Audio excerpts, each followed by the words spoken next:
एक परिवार अपने छोटे छोटे बच्चों के लिए घर पे ही ट्यूशन टीचर लगवा देते हैं, जिससे उनकी शिक्षा दीक्षा अच्छी तरीके से हो पाए।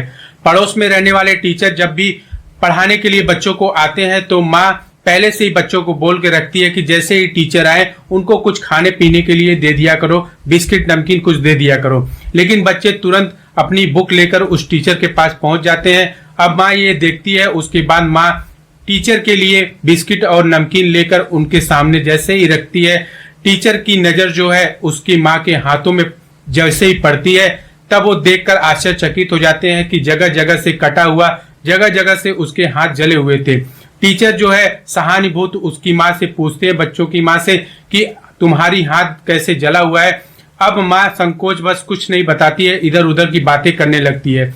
लेकिन टीचर के प्यार से बात करने पर, बार बार रिक्वेस्ट करने पर माँ टूट जाती है, अपनी कहानी दुख भरी बयां कर देती है टीचर के सामने। जब टीचर ये सारी बातें सुनता है तो उसके रोंगटे खड़े हो जाते हैं। इस कहानी में एक ऐसा मोड़ आता है कि इसको सुनने के बाद आपके भी होश उड़ जाएंगे कि ऐसा भी दुनिया में हो सकता है। नमस्कार साथियों, मेरा नाम अमर है और आप देख रहे हैं क्राइम स्टोरी। आज की सच्ची कहानी बहुत ही सस्पेंस से भरा हुआ है, रोंगटे खड़े कर देने वाली कहानी है, लास्ट तक जरूर सुनिएगा। आज की कहानी शुरू होती है बिहार से। बिहार का एक जिला लगता है समस्तीपुर, और समस्तीपुर में ही एक थाना लगता है मुफस्सिल। मुफस्सिल थाना क्षेत्र का एक गांव लगता है लघुनिया लघुकंठ। यहाँ केन गोटियारी वार्ड नंबर 40 की यह घटना है। 26 जुलाई 2025 की सुबह सुबह एक घर से रोने चीखने की आवाज बहुत ही तेजी से आने लगती है। कुछ लोग जगे हुए थे और कुछ लोग नहीं जगे हुए थे। लोग सोचने पर मजबूर हो जाते हैं कि इतनी सुबह सुबह इतना रोने गाने चीखने की आवाज कहां से आ रही है।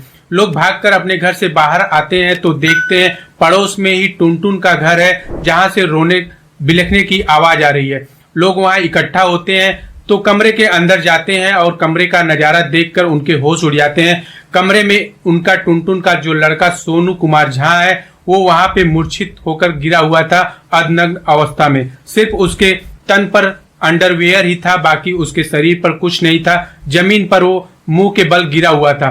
पास में उसकी जो वाइफ है वो बैठी हुई थी और दहाड़े मारकर रो रही थी।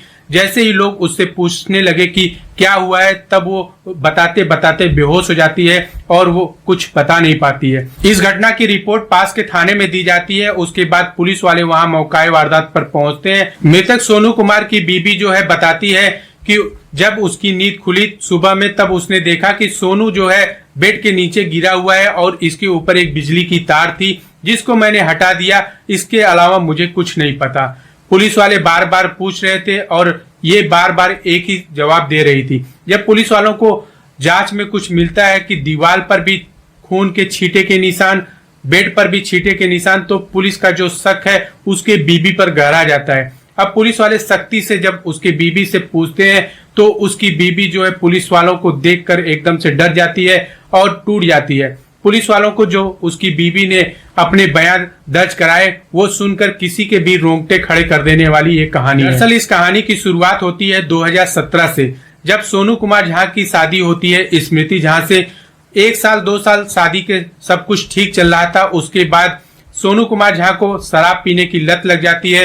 वो शराब पीकर देर रात तक घर पे आता है और अपनी बीबी से जबरदस्ती करता है। उसके बाद मारपीट करता है, जिसका तनिक भी उसके बीबी को कुछ अच्छा नहीं लगता है। अब वो बार बार विरोध करती है, लेकिन विरोध करने के बाद उसको इतना मारता था सोनू कि वो बर्दाश्त नहीं कर पाती थी। इसके बाद उसको एक बेटी और एक बेटा पैदा होता है। ये सोचती है स्मृति झा कि कुछ दिन बाद हो सकता है बच्चों के आने के बाद स्थितियां ठीक हो जाए, लेकिन स्थितियां जस की तस बनी रहती हैं। अब इसके बाद स्मृति झा अपने मायके चली जाती है और सोनू कुमार झा जो है कुछ दिन बाद उसको मायके में लेने जाता है। मायके में पंचायत बैठती है। उसके बाद सोनू कुमार झा वहां पर माफी मांगता है और कहता है अब ऐसी गलती नहीं होगी। उनको घर पे लेके आता है और कुछ दिन बाद फिर से वही सिलसिला चालू हो जाता है, जिससे उसकी बीबी जो है स्मृति झा काफी तंग हो गई थी। इन सब स्थितियों को देखते हुए कोई सुधार उसकी जिंदगी में नहीं हो रहा था। अपने पति से 2 शब्द प्यार के सुने हुए उसको काफी साल हो गए थे। उसको मारना पीटना और गाली देना, इसके सिवा उसको पति से कुछ नहीं मिलता था।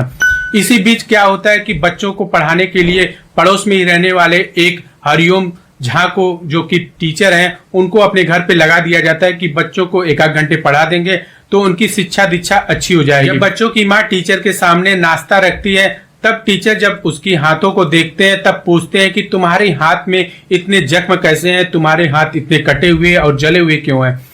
पहले तो उसकी माँ मना करती है, इधर उधर की बातें करने लगती है, लेकिन टीचर के प्यार से बात करने पर, बार बार एक ही चीज पूछने पर वो टूट जाती है और अपने दुख को बताती है कि किस तरीके से उसके हस्बैंड सोनू कुमार झा उसके साथ जबरदस्ती करता है, दारू पीकर, शराब पीकर उससे रोज मारपीट करता है, यही उसकी जिंदगी रह गई है। कुछ प्यार भरे शब्द टीचर के सुनने के बाद माँ को टीचर से प्यार हो जाता है और इतना प्यार गहरा जाता है कि ये लोग एक दूसरे से संबंध बनाने लगते हैं। संबंध बनाते वक्त जो उनका छोटा बच्चा है वो देख लेता है और उस समय तो वो कुछ नहीं बोलता है। उसके बाद जब उसके पापा घर पे आते हैं, यानी सोनू कुमार झा जब घर पे आते हैं, तब वो छोटा बच्चा सारी बातें बता देता है कि टीचर और माँ एक दूसरे के साथ अधनंग अवस्था में थे। ये सारी बातें सुनने के बाद सोनू कुमार झा का जो है पारा एकदम हाई हो जाता है। वो अपने बीबी स्मृति झा को खूब मारता पीटता है। सोनू कुमार झा जो है ई रिक्शा चलाता है, वो सुबह ई रिक्शा लेकर चला जाता है और देर रात तक कभी भी वो घर पे आता है। उसका टाइमिंग का कोई फिक्स नहीं था। एक दिन वो जल्दी घर पे आ जाता है। घर के अंदर जैसे ही प्रवेश करता है तो देखता है कि जो ट्यूशन टीचर हरिओम है और उसकी बीबी स्मृति एक साथ आपत्तिजनक स्थिति में पड़े हुए हैं। वो उसका विरोध करता है, लेकिन ये लोग उससे झगड़ा करने लगते हैं, लड़ाई करने लगते हैं। ट्यूशन टीचर हरिओम जो है एक पास में रखी हुई केतली को उठाता है और सोनू झा पर उस पर हमला कर देता है।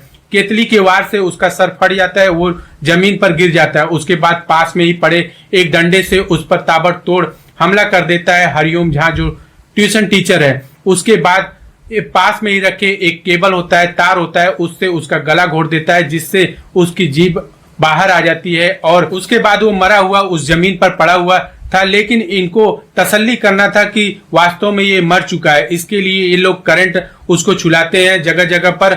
और कुछ टाइम करंट छुलाने के बाद जब इनको तसल्ली हो जाता है कि सोनू कुमार झा अब इस दुनिया में नहीं है, तब हरिओम जो ट्यूशन टीचर है और उसकी बीबी स्मृति झा पास में ही दोनों एक दूसरे के साथ संबंध बनाते हैं। उसके बाद ट्यूशन टीचर बड़े ही आराम से वहां से चला जाता है और जैसे ही सुबह के 4 बजते हैं, 5 बजते हैं, उसकी बीबी जो है सोकर उठती है और तेजी तेजी से रोने लगती है, चिल्लाने लगती है, जिससे पड़ोसी वहां जुट जाते हैं और पड़ोसी पूछते हैं जब कि आखिर ऐसा क्या हो गया।